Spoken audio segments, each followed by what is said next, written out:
Si na vašu úplne prvú brigádu? Tak ja patrím ku generácii, ktorej prvé brigády boli ešte v školskom prostredí zemiakové, že behal traktor s takým rozmetačom vzadu, ktorý sa volal čert. A my sme tie zvyšky zemiakov, lebo to často rozsekalo na polovičky, tak my sme ich ako zberali. Čo už bola brigáda, ktorá nebola platená, bola taká tá výpomoc hospodárstvu, ktorú sa v tých časoch robilo pomerne často. Ale není to negatívna skúsenosť, pretože užili sme sa tam kopec randy, naučili sme sa, že živiť sa rukami nemusí byť hanba.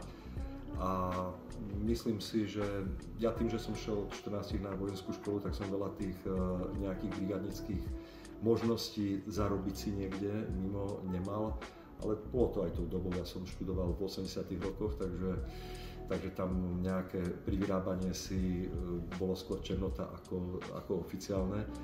A zase my sme mali nejaké takéto školné základné aj na tej vojenskej škole.